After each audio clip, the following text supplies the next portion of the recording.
Hello दोस्तों। आपने Albert Einstein का ये अमेजिंग कोट तो सुना ही होगा। Compounding interest is the eight wonder of the world. He who understands it earns it, he who doesn't pays it. So अगर हम इस eight wonder of the world यानी कंपाउंडिंग इंटरेस्ट का यूज़ करके वेल्थ जनरेट कर पाएँ तो हमारी लाइफ सच में कितनी आसान हो जाएगी। बट अगर हम इस प्रिंसिपल को इग्नोर करें तो आई एम श्योर हम जिंदगी भर काम करके भी हमारी वेल्थ, हमारे ड्रीम्स अचीव नहीं कर पाएंगे। तो आज हम इसी प्रिंसिपल पे वर्क करने वाले एक best investment option mutual fund पे डिस्कस करेंगे। So let's begin. Mutual fund नाम सुनते ही हमें लगता है म्यूचुअल फंड मतलब risk investment option. Mutual funds में रिटर्न्स जनरेट होंगे या नहीं, म्यूचुअल फंड्स में प्रिंसिपल सेफ रहेगा या नहीं, म्यूचुअल फंड्स में पैसे इन्वेस्ट करना मतलब शेयर मार्केट में ही पैसे इन्वेस्ट करना, which is very risky. Mutual funds में बहुत रिसर्च करना पड़ेगा और हमारे पास उतना टाइम भी नहीं है। इनफैक्ट हम सब ने टीवी पे ये भी सुना होगा, mutual fund investments are subject to market risk, read all scheme related documents carefully. So इसी फियर को ख़त्म करने के लिए मैंने ये वीडियो बनाया है। So by the end of this video आपके म्यूचुअल फंड से रिलेटेड सब डाउट्स क्लियर हो जाएंगे। म्यूचुअल फंड, जैसे नाम सुनते ही पता चलता है कि ये एक फंड होता है जिसमें बहुत सारे इन्वेस्टर्स का पैसा कलेक्टिवली इन्वेस्ट किया जाता है अलग अलग सिक्योरिटीज़ में, जैसे stocks, bonds, money market instrument etcetera. इस फंड को मैनेज करने के लिए प्रोफेशनल क्वालिफाइड फंड मैनेजर होते हैं जो फंड के इन्वेस्टमेंट ड्यूरेशन और रिस्क टेकिंग एबिलिटी देख के पैसे इन्वेस्ट करते हैं। उनका काम पैसे अलग अलग इन्वेस्टमेंट सिक्योरिटीज़ में इन्वेस्ट करके अच्छे रिटर्न्स जनरेट करके देना होता है। ये सब काम एक कंपनी के अंडर होता है जिसे एसेट मैनेजमेंट कंपनी कहा जाता है। ये कंपनी इन्वेस्टर्स के फंड्स को मैनेज करती है और बदले में इन्वेस्टर से कुछ फीस लेती है। इस फीस को कहा जाता है एक्सपेंस रेशियो। तो ये company risk wise, duration wise, sector wise अलग अलग फंड्स को लॉन्च करती है और इन्वेस्टर्स उनके लिए फंड सुटेबल जो होता है उसमें इन्वेस्ट करते हैं। म्यूचुअल फंड्स अलग अलग टाइप्स के होते हैं। फर्स्ट, इक्विटी फंड या ग्रोथ फंड। ये फंड सिर्फ स्टॉक्स और बाकी इक्विटी इंस्ट्रूमेंट्स में इन्वेस्ट करते हैं, इसलिए ये फंड सबसे ज़्यादा रिस्की होते हैं, बट सबसे ज़्यादा रिटर्न्स भी इसी फंड से जनरेट होते हैं। ये फंड लॉन्ग टर्म के लिए बेस्ट होता है। सेकेंड, डेट फंड और इनकम फंड। ये फंड सिर्फ फिक्स्ड इनकम इंस्ट्रूमेंट्स में जैसे बॉन्ड्स, सर्टिफिकेट्स में इन्वेस्ट करते हैं, इसीलिए इस फंड में रिस्क कम होती है, सो इसके रिटर्न्स भी कम होते हैं। बट जो इन्वेस्टर्स को कम ड्यूरेशन के लिए इन्वेस्ट करना है, लाइक 1 to 3 years, उनके लिए ये बेस्ट इन्वेस्टमेंट ऑप्शन है।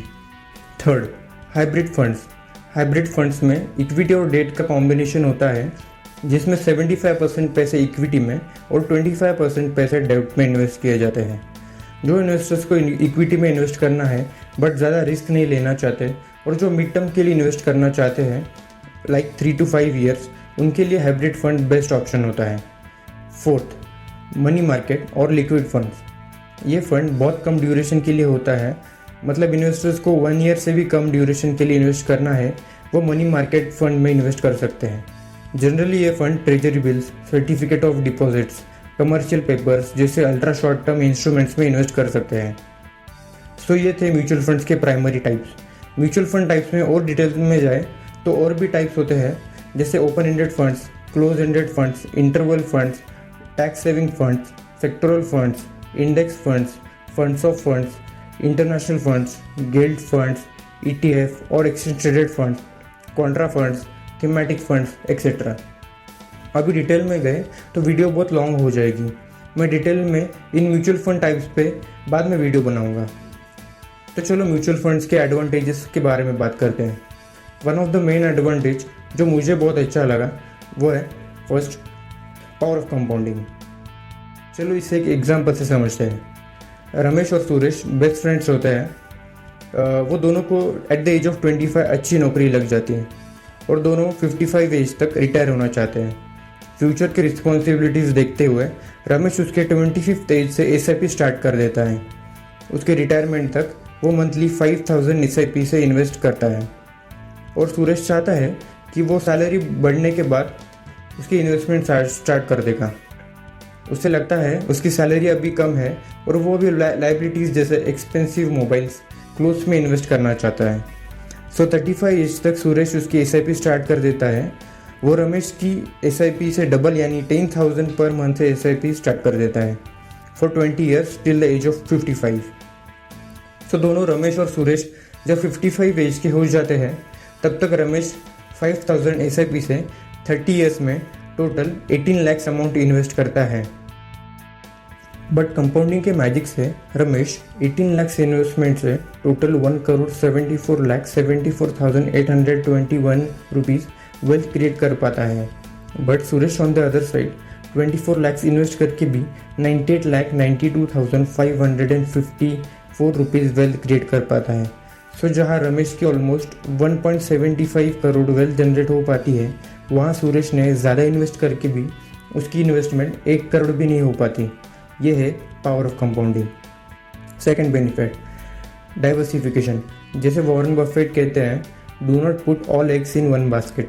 वैसे ही म्यूचुअल फंड्स में इन्वेस्टर्स के पैसे डिफरेंट कंपनीज, डिफरेंट सेक्टर्स में इन्वेस्ट किए जाते हैं। सो इफ़ इन केस एक कंपनी में या फिर एक सेक्टर में स्लो डाउन आ गया तो बाकी सेक्टर्स मिला के देखा जाए तो एक इंडिविजुअल के फंड्स को उस स्लो डाउन का ज़्यादा इफेक्ट नहीं पड़ता। सो इसमें रिस्क डाइवर्सिफाई हो जाती है। Third, liquidity.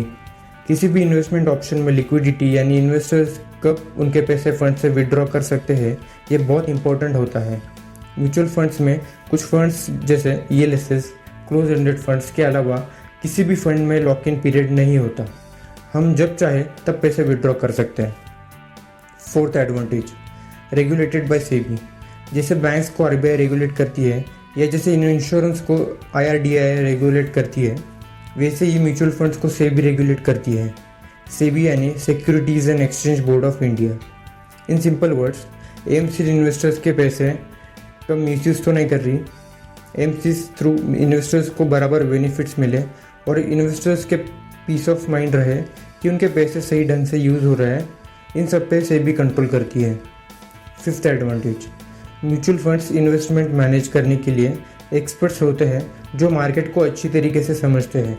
ये एक्सपर्ट्स फंड्स की इन्वेस्टमेंट ऑब्जेक्टिव देख के उनके नॉलेज के बेसिस पे इन्वेस्टर्स के पैसे इन्वेस्ट करते हैं और उनको अच्छा बेनिफिट करा के देते हैं। Sixth benefit, financial discipline. Financial discipline पे एक अमेजिंग कोट है, money speaks only one sentence, if you save me today I will save you tomorrow.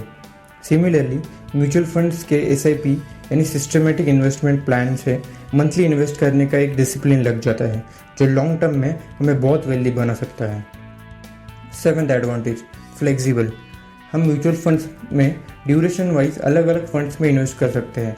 Like for example, हमें 5 साल के बाद अगर किसी गोल के लिए पैसे लगने वाले हैं तो हम डेट या हाइब्रिड फंड में इन्वेस्ट कर सकते हैं, या हम रिटायरमेंट के लिए इन्वेस्ट करना चाहते हैं तो हम इक्विटी में इन्वेस्ट कर सकते हैं, या फिर बहुत कम ड्यूरेशन के लिए इन्वेस्ट करना चाहते हैं लाइक 6 मंथ्स टू 1 ईयर तो हम मनी मार्केट फंड्स में इन्वेस्ट कर सकते हैं।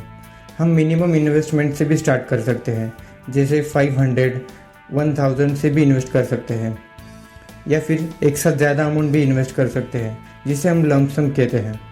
सो ऐसे फ्लेक्सिबल है mutual funds. 8th advantage, tax benefits. Mutual funds के कुछ फंड्स जैसे ELSS जिसमें लॉक इन पीरियड होता है, उसमें हम टैक्स बेनिफिट्स भी ले सकते हैं। इक्विटी फंड्स में भी टैक्स बेनिफिट मिलता है। तो ये हुए advantages of mutual funds. But क्या म्यूचुअल फंड सबसे बेस्ट इन्वेस्टमेंट प्रोडक्ट है? हर इन्वेस्टमेंट प्रोडक्ट की तरह इसके भी कुछ डिसएडवांटेजेस है। Let's discuss about them. First, no control.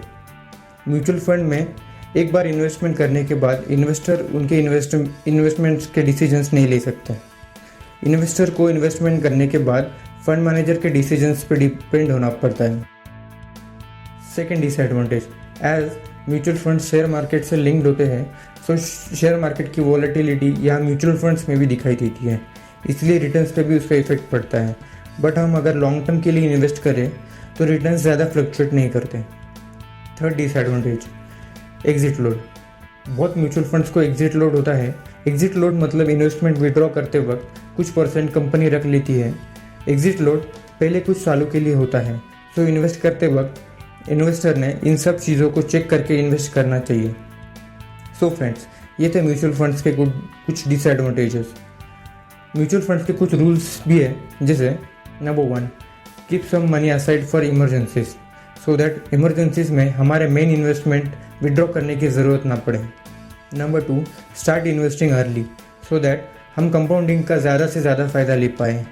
Number 3, invest regularly. और नंबर 4, स्टे इन्वेस्टेड। सो आज हमने सीखा म्यूचुअल फंड्स के बारे में। क्या होता है म्यूचुअल फंड, कौन कौन से टाइप्स के म्यूचुअल फंड्स होते हैं, म्यूचुअल फंड्स के एडवांटेजेस, म्यूचुअल फंड्स के डिसएडवांटेजेस, म्यूचुअल फंड्स के रूल्स। आज के लिए बस इतना ही। अगर आप इन्वेस्टमेंट रिलेटेड और इन्फॉर्मेशन चाहते हैं और सच में आप वेल्दी बन के आपके ड्रीम्स पूरा करना चाहते हैं तो सब्सक्राइब करें मेरे चैनल को, लाइक करें अगर आपको वीडियो अच्छा लगा हो तो, शेयर करें फ्रेंड्स के साथ जो आपकी तरह उनके ड्रीम्स पूरा करना चाहते हैं, और कमेंट करके बताएं आपको वीडियो कैसी लगी। And lastly, keep investing, keep growing. Thank you.